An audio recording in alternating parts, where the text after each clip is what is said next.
Hello and welcome to our study of the Bible chapter by chapter. We're in Zechariah chapter 7. Let's get started.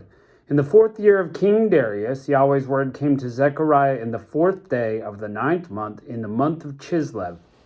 So King Darius, again, we know him from the book of Daniel, probably most famously. So that gives us a time frame reference when this is happening. He's been on the throne 4 years.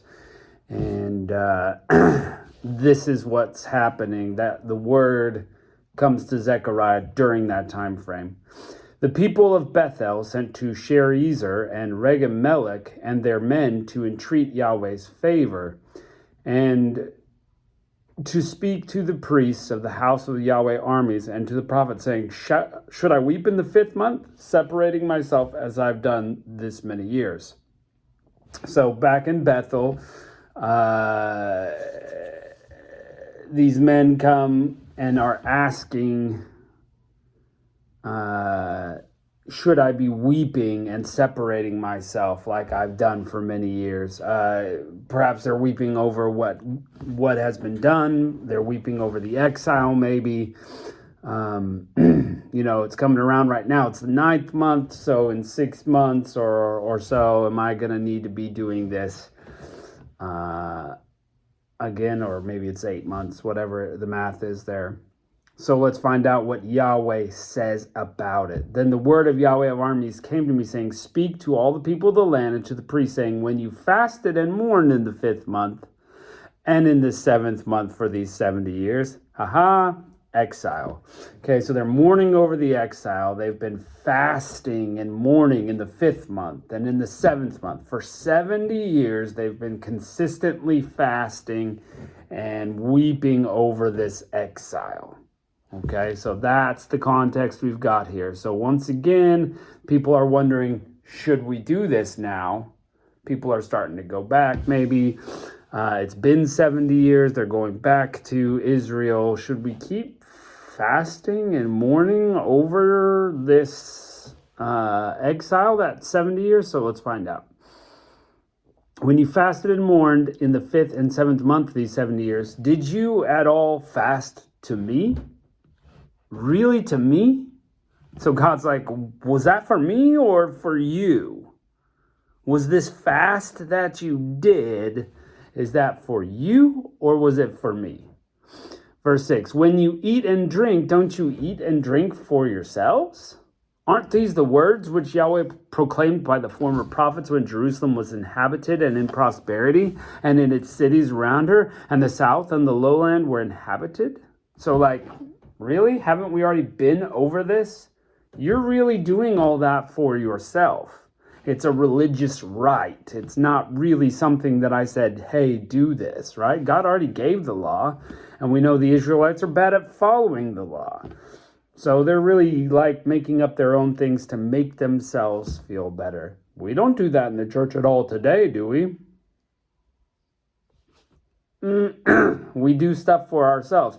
We have these songs and these shows and, big words, and we have to dress just so, and we have to do this, and we have to do that as a church. Who's it for? Is that for God? Did he ask us to do that? Or is it for us?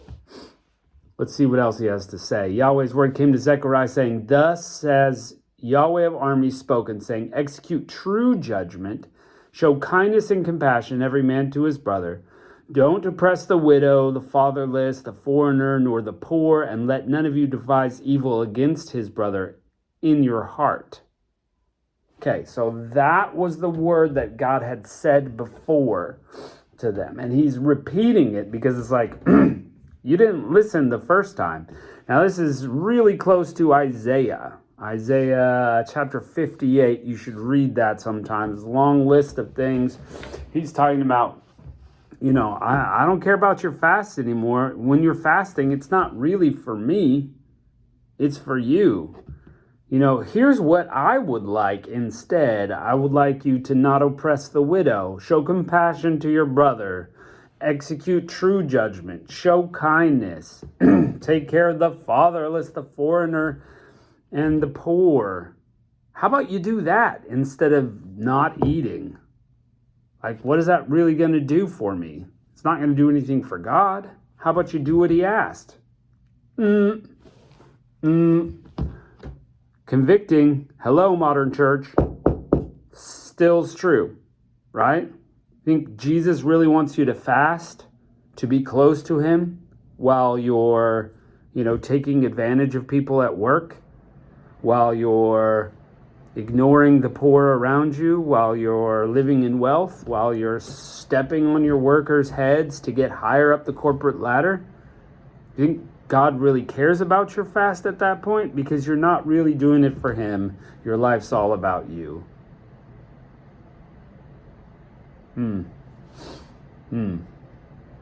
Verse 11, but they refused to listen and turned their backs and stopped their ears that they might not hear. Yes, they made their hearts as hard as flint, lest they might hear the law and the words which Yahweh of armies sent by his Spirit by the former prophets. Therefore, great wrath came from Yahweh of armies. So yeah, it's got to be a reference to Isaiah, right? That was back in those days before this. Look, you made your heart as hard as flint. You are uncaring. You're not even interested in hearing the law, because if you did, you might change and be more like God wants you to be. How about you put the law into action and see what that does to draw you closer to God? I also sent you word. It says not just in the law, but I sent all these prophets, and you didn't listen to them either. It has come to pass that as he called and they refused to listen, so they will call and I will not listen, says Yahweh of armies. Now that's scary, right? Now, of course it makes sense. Look, if God calls you and you don't listen, and he calls you again and you don't listen, and he calls you again and you don't listen, why is it a shocker that when now you're calling to him, he's not listening? You didn't show him 1 ounce of care, but now you're in trouble. Now things are difficult, and you're calling to him and he's not listening. Whose fault is that? If you did that with your spouse, if every time your spouse tried to talk to you and you didn't listen, and your spouse tried to talk to you and you didn't listen, and your spouse tried to talk to you and you didn't listen, and now she hands you divorce papers, or he hands you divorce papers, and you're like, oh, let's talk about this. Why are they going to listen? You didn't do it. You didn't listen the whole time. You didn't care. I mean, put boyfriend, girlfriend in there, put friendship in there, put family in there. I mean, the same is true. In a relationship, it must go 2 ways. It can't be all one way, and then all of a sudden, oh, I need something. But that's what they've done with God. That's what we do with God, right? We just want things. We're not listening. I'm not listening, right? Verse 14, but I will scatter them with a whirlwind among all the nations which they have not known. Thus the land was desolate after them, so that no man passed through nor returned, for they made the pleasant land desolate. Okay, so we're back to the same. Humankind is a cycle, right?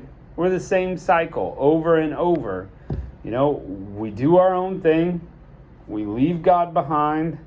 We get busted for our sin. And now all of a sudden, oh my gosh, I need help. God, please get me out of this. But where have we been the whole time? Seeking ourselves. And that's the message here.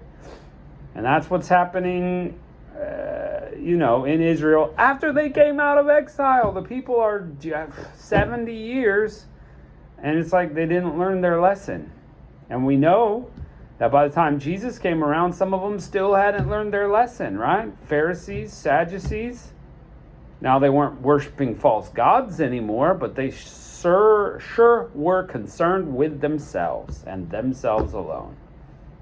Is that us? Is that our church? Is that the people we run in a circle with? Or really seeking after God and what he wants? Convicting. Good luck. Pray through that. Thanks for joining us for this tough message, and we'll see you next time.